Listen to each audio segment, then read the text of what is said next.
Hey, welcome to the Merging Minds podcast. This is episode 4, and today we are going to be interviewing and having a talk with Kiannaa, who's an energy psychologist. We're going to be talking about empathy and what creates empathy for someone, how does someone empathize, and how to find peace within chaos. So it's going to be awesome conversation. It's going to be super interesting, so let's go into it. Hey, how's it going?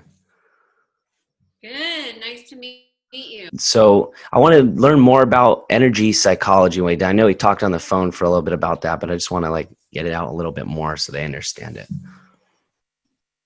Okay. Well, my name is Kiannaa, and I've been practicing energy psychology pretty much my entire career. Everything is based on perceptions.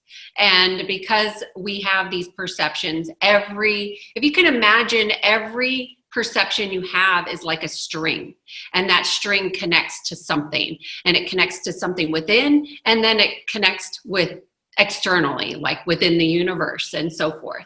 And everything is a harmonic. So energy psychology is really simply just knowing how to follow patterns. And if you are interested in changing those patterns, which most people are, then you can clear and heal those patterns so they're not so problematic. So for example, like addiction, that's a huge pattern, like smoking, alcohol, drugs, at its core is love. And so it's just blocks to love. So in energy psychology, how I approach it is addressing all those areas that are blocking love coming into somebody who is having an addiction, because ultimately all they're looking for is love. So energy psychology is really just approaching it from a systemic perspective, following the patterns. Does that help? Okay, I see. Yeah, so the patterns are kind of referring to like habits. It could be a habit for sure, but patterns is really another term for programs, imprints, Okay, I see. shadows. Like there's a myriad of things that go into a pattern. So you can get a program or an imprint from your lineage, your history, your parents, your grandparents, your great-great-grandparents. I mean, it's all the way in your DNA. So when I'm addressing somebody's patterns from an energetic perspective, I'm actually clearing through the DNA. Okay, and so wait, how are you, what does that mean to clear through the DNA? Well, clearing is another word for healing, and it just means that you're addressing the DNA within our system. So we have strands of DNA, and those strands of DNA connect to different tools and aptitudes and so forth. Back in high school, they used to call it, you have your carbon DNA, and then they used to call it the junk DNA. Did you have that in school at all? I don't remember.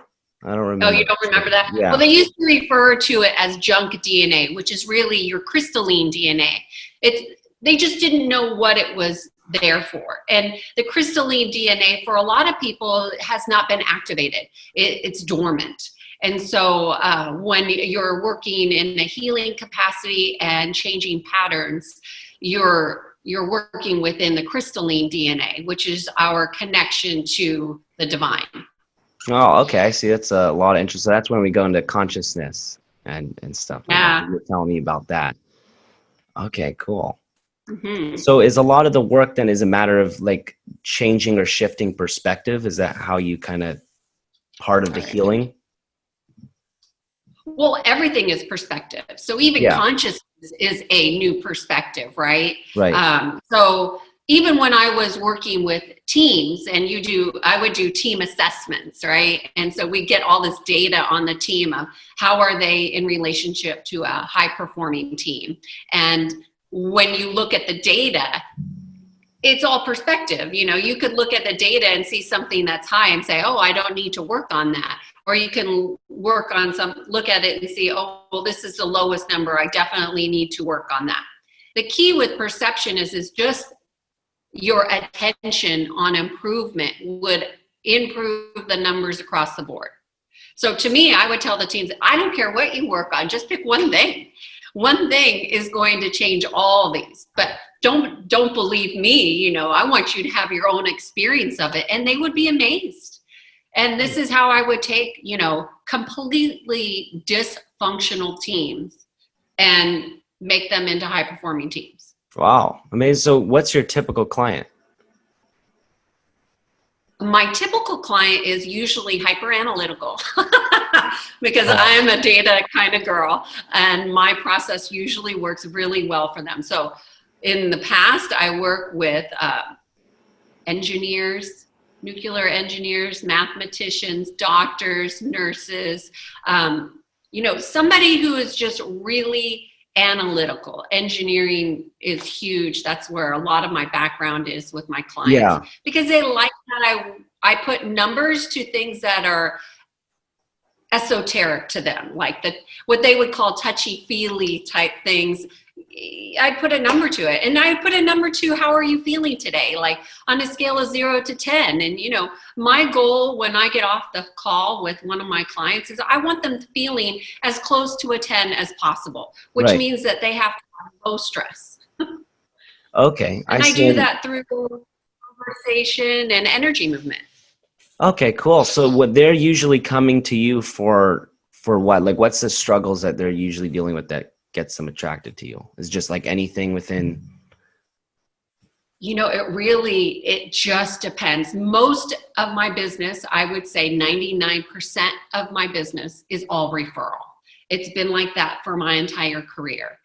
Both when I did very corporate work, and now I'm doing more one-on-one since COVID has started. I really kicked in making my work more accessible to common day folks who wouldn't normally have the money or the time to work with somebody like me. But now I started working with a lot of what's called light workers. So other healers who are struggling in their own development and consciousness and just looking for an outside perspective.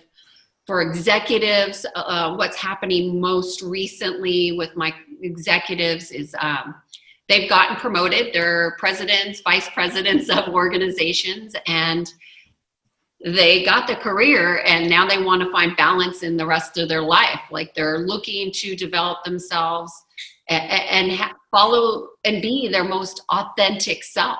And, when you're climbing the corporate ladder, that's not usually a priority. Right. But once you're there, it's like, now what?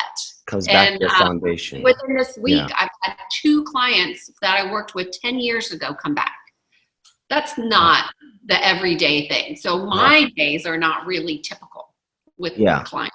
Right. Cool. So it sounds like then, it comes back down to your foundation, which is yourself. And I think we talked about like self-awareness is such a huge part of that. And then that's going to go into, I guess, like our topic, which is on like empathy, like what makes somebody empathize and how does empathy work?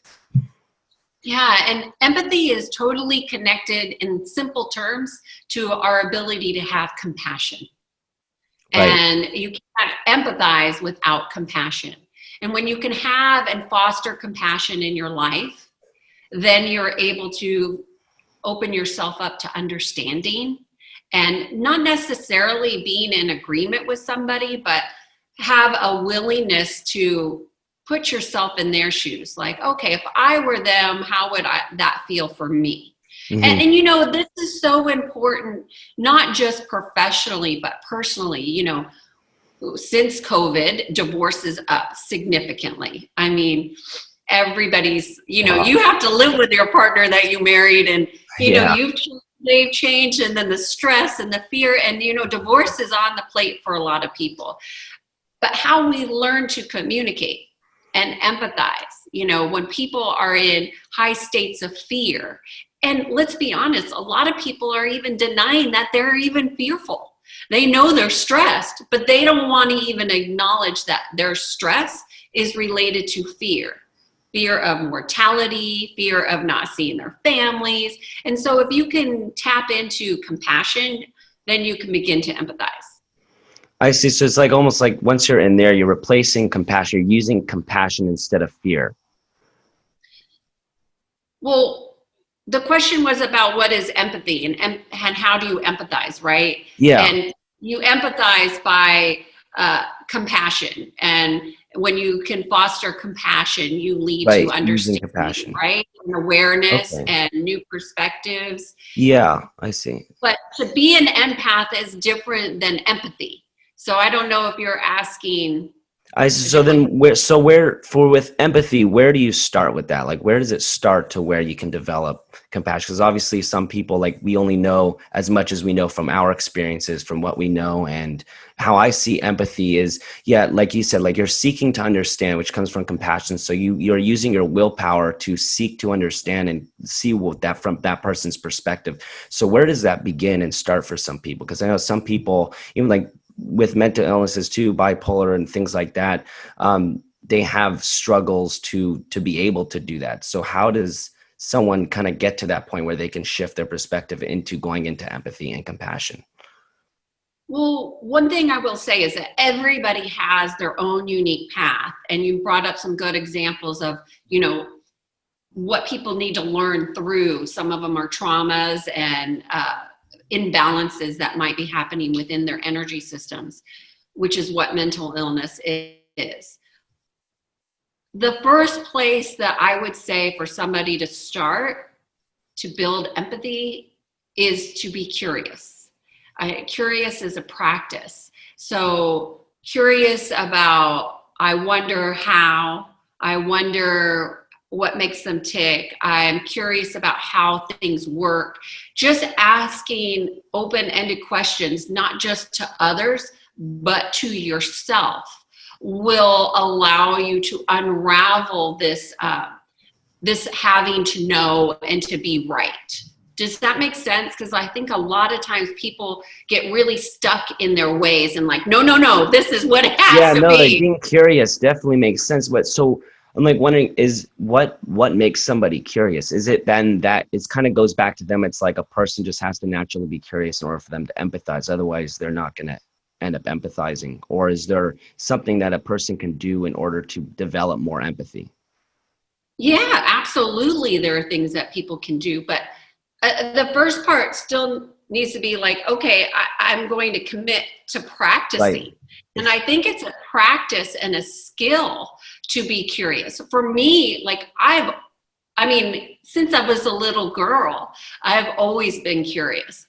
I mean, always. I've Mhm. always wondered what made people tick, why people were doing things a particular way, not from a place of judgment, just like total curious.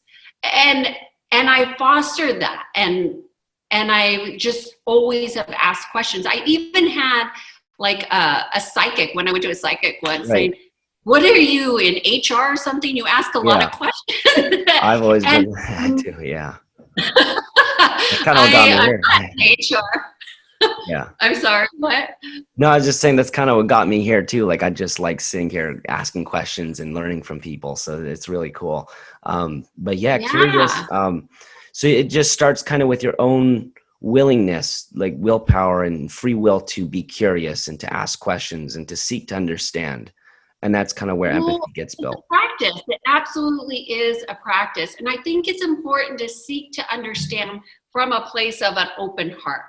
I say, so if there's any blocks that energetically people can feel most, is that they're in their head, stressed, overwhelmed, preoccupied, Nice. strategizing, all those things are in the mind. Yeah. That disconnects you from your heart. So the curiosity, how do I connect with my heart, would be a good way to start with empathy. How can I connect with my heart in this situation? Is my heart open or closed? And just start to ask yourself questions. The first place to be curious is always within yourself. Like Right. for me, if somebody asks me a question and I respond no, I'm asking myself, geez, Kiannaa, what's going on? Why were you so strong with that? No, and I'll go into inquiry within myself. I see. Now, I think a lot of people might think that's crazy. It takes a lot of time, but I thoroughly enjoy it. I Right. love learning how I even tick, and I challenge my beliefs. And that's another thing that people can Right. do That's is true. challenge old beliefs that no longer serve who you are becoming. Right. I see. So empathy really takes a big part of it is self-awareness, is to understand yourself, to seek to understand yourself. Because the more you understand yourself, that means the better you can understand others to that same extent and seek to understand them. And even comes down to communication too, because the more you can empathize and the more you can communicate, and communication is the foundation of all relationships and pretty much everything. I mean, we take everything that exists. I always tell people this: if you take everything that exists in this world away, all you have left is your relationships, people, and community. Like, relationships built this world. So empathy is the foundation. Self-awareness is the foundation of creating all healing and everything that we have. Well, it certainly is a foundation of a healer, and a good healer. Not all healers work from that space of love and compassion. Right, right. And then for some people, I was wondering, as you're speaking, what about people who have struggles with empathy, such as, like, I don't know, narcissists? I don't know if you know much about that. I'm assuming you do, but like with people like that, can they change? Is there a way for them to develop more empathy? Well, what I would say is that my name got passed around in a group of narcissists. And so I had for weeks and weeks, I had narcissist booking sessions. So what are the chances of that? Yeah. The owner of the group, and also there was two owners of the group, and they circulated my information, and I had a whole slew of narcissists booking sessions. And the thing is about narcissists is they don't always know that they're a narcissist, right? And all a narcissist really is, honestly, is an imbalance in ego. We all have ego, but if we have an imbalance of ego, then we can go to extreme measures, which is what a narcissist does. And my record for working with narcissists is excellent. And it doesn't take much at all. It's one session. Wow. So you could shift. How do you go about doing that and helping balance the ego? Well, I do it energetically. I find the pattern, and obviously there's a pattern there for narcissists. So if you are attracting narcissists, that's an indicator that you have a harmonic of a narcissist. And a narcissist would be really somebody who has some unworthiness issues, which is very common, right?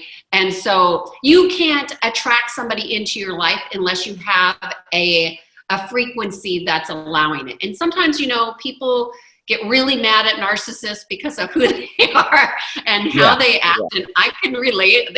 I've had some in my life, and they can be very manipulating. And so you don't really know that they're a narcissist, right? You don't see it all, the pattern. Right. So apparently, even for me, and I'm very aware because it's very sneaky how it shows up. But when I had it in my life, there were lessons that I needed to learn. And until I learned that lesson, and a lot of my work is helping people identify and integrate their lessons so they don't have to keep going through the patterns. And everything is a pattern. Right. Yeah, exactly. Well, it's so interesting. Pattern, lines, a pattern, manipulation, all of that. Right. I see. So like you said, that if you are attracting narcissists into your life, then you might have some of the same tendencies, or you said something like that? Well, absolutely. We would have definitely have learning, but you would have a harmonic in order to attract that into your life, because we're always creating what it is that we need to learn and wake up. Like, let's just use our president for an example, who is all about me, right? President Trump, I think he would probably admit, he likes the attention, and he likes to be right, and he likes to create narratives, there's nothing wrong with those things. But, he is a part of our collective reality. So we all must have needed this to wake up. We do not attract people, especially in a massive way, for us not to wake up. And people are waking up, and the waking up process can be excruciatingly painful, and it's going to get worse. Wow, interesting. Okay, cool. Well, so it just starts with basically the foundation of it is being curious, and narcissists could get out of it as long as they're technically committed to wanting to make a change, because whatever their pattern is, they're getting themselves into situations that they don't like, and they realize that, and it kind of gets to that point where they want to make a change. Is that usually how that Well, a works? narcissist wouldn't come to me and say, "Hey, Kiannaa, I'm a narcissist. Can you help me with that?" They Right. don't know that they're a narcissist, but I can pick up an That imbalance in pattern. their energy of the ego. And so I'll just check in, and they'll tell stories, and by the stories is how I get and pick up more patterns and get more data. I So see. I wouldn't tell somebody, "Oh, you're a narcissist," because people are very offended by that, because there's so much Oh, projections of about how course. Yeah. bad a narcissist is. They're not bad people. They're just Right. people who have a really deep harmonic of unworthiness and a Right. need to be validated outside of themselves. Now, if we can have compassion for people like that, it switches us, because then we don't have the resistance to them. And when we don't have resistance, we don't pull that in. If Right. you think of it like a magnet, right? So resistance actually pulls what you don't like in. So the hate and the disdain and the anger that people feel towards people who have been in relationships with narcissists, you know, Yeah. that brings them in. Right.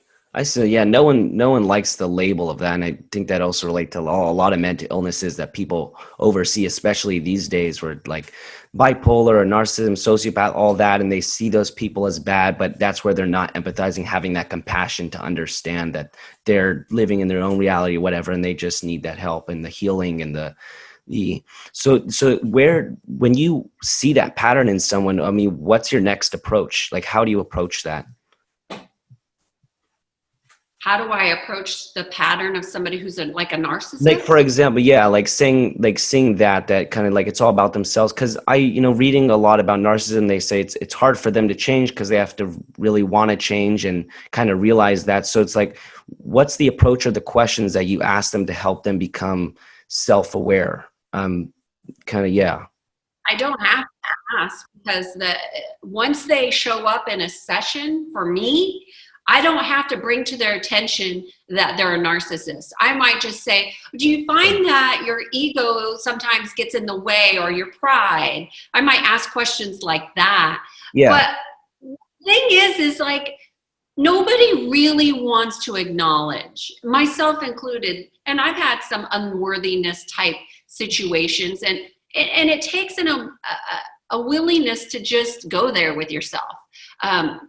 An imbalanced ego, most people who have that know that they're acting out of pride, and their pride is getting in the way, they already have a level of self-awareness. Somebody who's on the extreme, like a narcissist, they wouldn't have that, because the narcissistic behavior is put in place to protect them. It's a protection mechanism. It's nothing more than that. And again, if we can have compassion for somebody that has been traumatized so much, and there's usually big trauma underneath all of that, that created that behavior. But most of the time, people don't see that because they weren't a part of that trauma. They're just the recipient of the behavior that hurts. I see. So like, how do you have compassion? What's an example of having compassion for someone who kind of takes all of the blame, that you're not the blame, but they kind of put the blame back on other people for whatever it might be or whatever the situation is? And because I've had narcissists in my life before, and it's like, no matter even how much I empathize, how much I am compassionate to them and try to show that I understand them and accept them for who they are, no matter what, nothing changes. It's still the blame back on them. Like, how does that? Well, you never change them. Like, you're Right, of not in course. the business of changing and making them aware. So your job is always your own self-awareness, and asking yourself, how can I be more compassionate to them? How can I show more love? How can I speak to them with love and compassion? That's your growth. your job is not to wake them up to their own pain. I mean, because that's really somebody who is in a lot of pain. What you could do is, hey, you might consider having a session with this person, Kiannaa, about, conflict coming up in your life, or maybe you're not getting along with your job, and I would be able to pick up on that behavior, and so they would be coming for something else, but they get so much more. And then it is a new learning for people who have been, let's just say, imbalanced in their ego, and then I balance their ego. They still have to make some conscious choices to do new behavior, and that is something that gets learned. And if they don't know how to learn it, and they don't, like, let's say, have continued sessions, then it's easy to go back to the behavior, but they will not go back 100%. They will still have episodes. So, like, I'll have a client that'll call me and say, Kiannaa, you'd be so proud. I was really upset about what my boss was doing or what I thought they were doing. And I only was mad for 24 hours. And then I realized I'm really in a much better situation than I thought. So they had a set, and this is somebody who's in my energy recalibration. So they get monthly clearings. And now they have the awareness to check themselves. So a narcissist might stay mad and angry for weeks, months, and years at people and harbor real energy towards other people. Whereas this person was able to let it go in 24 hours. Whereas their past behavior was to be angry for months. Right. So have you had people come in and then basically look at you in a negative way and say, like, this isn't working and it's like not helping, or like have those types of struggles? I personally, I mean, people aren't going to come and pay, I don't think, and say this isn't working. I've never had that experience within, I'm not saying that it can't be possible, but I really do work for my sessions, even when I do donation sessions where people pay whatever they want. I do donation Mondays, and people can just book a session for 30 minutes and they pay whatever they want, and they get a 30-minute session. And at the end of the 30 minutes, for example, I might say, how stressed are you today? Depending on what they're coming for. And they could be a 9 or a 10. I said, okay, we're going to get you to a 0. Are you open to being at a 0 as far as stress? And they're like, yeah. And so usually by the end of the session, they can't even believe that they can feel that different. But that's how quick it happens. Change can happen very quickly when you're working in the quantum realm. The quantum realm, energy moves super fast. When we're here in our physical world, there's a lot of density. Density comes from many, many things, but that's really what keeps us from feeling better. Does that make sense? Yeah, I'm trying to process that. It's interesting. Like, what were you saying about density and making that like us feel better? Or what did you mean by that? Well, density does not make us feel better. Density is what keeps us from becoming more conscious, more awake. So if you want to access higher levels of consciousness, and I know that was something that you wanted to talk about a little bit. If you want to access higher levels of consciousness, the first thing one of the things that you have to do, besides being curious, is remove density. And density is a heavy energy. That's an energy of stress, overwhelm, fatigue, frustration, anger. Those are all high density emotions. But then there's also density in foods and in our environments. So density is everywhere. Okay, cool. So when you say density, you're meaning the struggles or the things that they're dealing with, or when you said that it's in diet and things like that, what do you mean by that?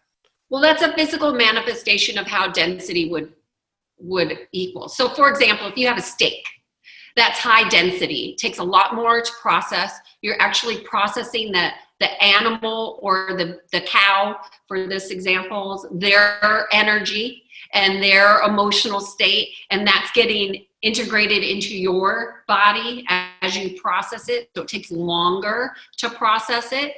Whereas if you had a salad, that's a light density. Okay, I see. Cool. And then, so as for reaching higher consciousness, now we're talking about it. How would you describe consciousness? Like, what is consciousness and what does that mean? Well, consciousness is just really a state of being, and it's an access point in simple terms. And there's all different levels of consciousness. Right. Okay. So like meaning like kind of being more aware. I mean, like more aware and conscious of things. Because when you say it's a state of mind, like what is that like? It's a state of being. State of So it's how open and accessible and willing you are to access different energy realms, because consciousness is an energy. It's not a stagnant place. It's fluid, it's changing, and as you are changing, you're fluid and always changing. So a big consciousness that most people know of but aren't aware of is fear consciousness. Cancer is a consciousness. Those are all different levels of consciousness, and they have a vibration and a frequency. And so you must have a harmonic to vibrate with that energy. Does that Okay, make I sense? see. So yeah, so when like their consciousness is expanding, they're reaching the higher state, it's just that they see more, or is that basically what you're saying? Oh yeah, you see more, you hear more, you feel more, you have I more see. access. Everything is expanded. Right. You don't see things as one point. That one point influences everything. So the name of my companies are In Sync Consulting and Being in Sync. I see. Synchronicity, Yeah. it means everything is connected. There Right. is not one thing in this world that happens that doesn't cause a ripple. Like hopefully from this conversation, we'll create some curiosity and some ripples for Yeah. people to see things in a different way, right? Right. Awesome. So basically it all starts with being in sync with yourself, self-awareness, and it comes down to that, and that leads to the empathy, and then that leads to the conscious expansion, right? Yeah, well, being in sync will definitely open up your world. Right. Awesome. Okay. And then I know we were talking about like the title is finding peace within chaos. So is all this and everything we talked about basically the process of finding peace within chaos and being in tune and in sync with yourself, that you bring peace to the situations and the experiences you have in life. You don't find peace. You are the peace. You bring the peace. You are the peace. And also, chaos is a perspective, Right. right? And so you have the opportunity to reframe everything that you are seeing and how you're experiencing it. So for example, for when I'm feeling triggered or charged by something that bothers me in a way that makes me feel uncomfortable, I want to know why. Like, why am I not able to find compassion for this person? Why do they irritate me? And we see this on TV all the time, right? If you watch the news, you're going to be triggered by something like insane that somebody is doing. You're like, why are they doing this? This makes no sense. But when there is chaos in the energy, which there is a lot of chaos going in our energy fields right now, we have all kinds of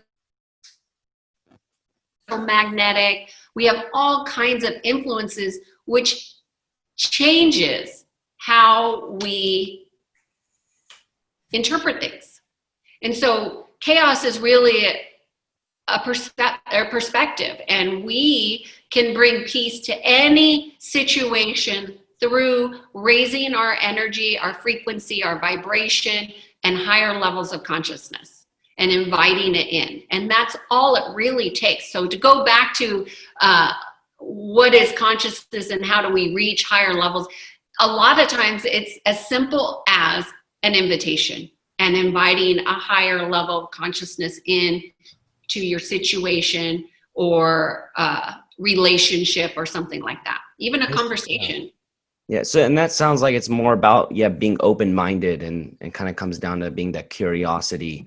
And what about for some people who they think in their mind that they're being curious, but they reach a wall, and it kind of gets to a point where we could see it on the outside that they're not seeking as much as they think there are. There's always that question. How do you deal with that? I guess it's kind of, yeah, if you know Well, what I mean. usually there's a block energetically with somebody that might keep them from going the next steps.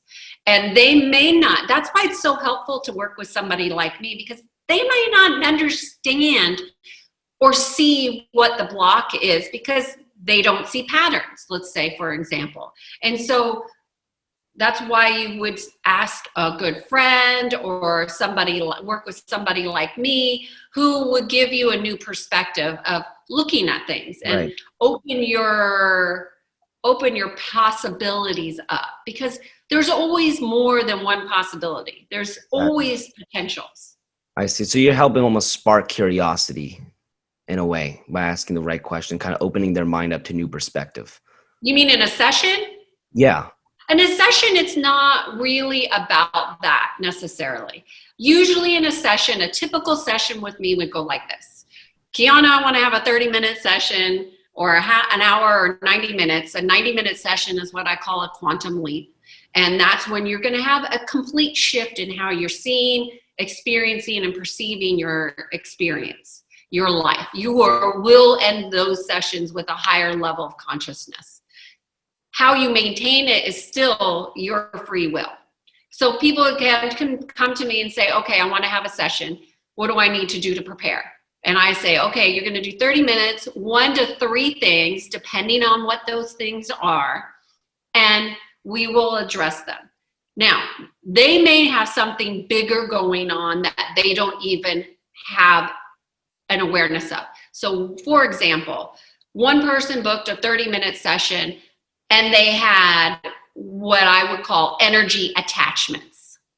And energy attachments would be a huge block for consciousness. Huge. If you have these things, it is very difficult to reach higher levels of consciousness, because these attachments basically are like a heavy weight. A lot of quote unquote autistic children are super vulnerable, and the reason why they are acting out oftentimes is because they have attachments, and their energy fields need to be stronger. So I would have to address those attachments and then get to their 1 to 2, 3 things. Does that make sense? I see. Okay. So how do you go about that detachment or whatever it is, kind of moving them away from overcoming the energy attachment?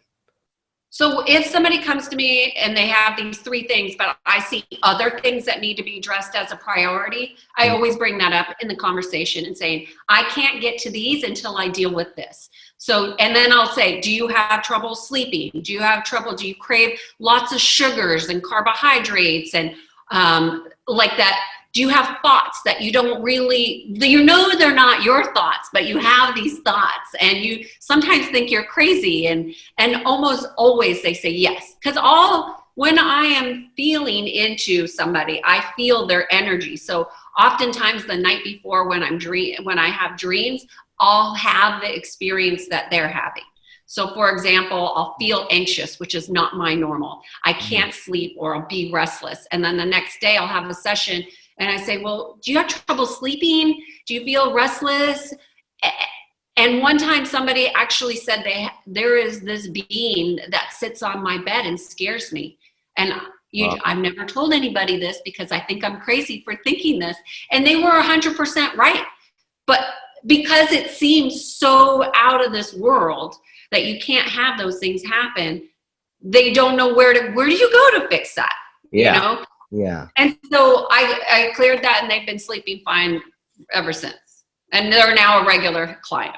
Wow, that's amazing. So what is the biggest block that you usually come to with people? Is it kind of just the ego gets in the way? Is that just kind of what that it comes down to? The biggest block, I think the biggest issue that most people, I don't know that block, but I would say the biggest issue that people come into a session with usually is stress and fear. And then usually those are related to some kind of discord in their relationships, whether it's a marriage or a boyfriend or an ex-husband who's not communicating well, or whatever the situation may be. I see. Okay. Yeah. It varies. Yeah, definitely. And so when you said, like, just back to the concept of balancing the ego, how would you describe the ego? The ego is really just a tool. Just like our intuition is a tool, our ego is a tool. And it was never intended to drive our decisions and our choices. It was always a tool for us to access. Yeah. And just like our intuition. So that's how I see the ego. It's not a bad thing. I think we've been conditioned to see the ego as almost like a bad thing, but the ego isn't a bad thing. It's right. part of who we are and our amazing structures with so many tools to access. Yeah, exactly. Yeah, part of being human now makes perfect sense, and you're helping them kind of balance that to use in their life. So I think that was amazing. Everything we went over, I mean, we covered a lot of awesome topics. I think it's really cool. I really appreciate how you coming on and just sharing all of that. Is there anything else that you'd want to add? Well, that anybody can reach me at Kiannaa.com, Kiannaa, 2 N's and 2 A's. And, just reach out with any questions that you might have. I'm happy to respond, and they can find me on social medias as well. Perfect. Awesome. Yeah. Thanks again for coming on. I appreciate it. Yeah. Thanks. I look forward to it.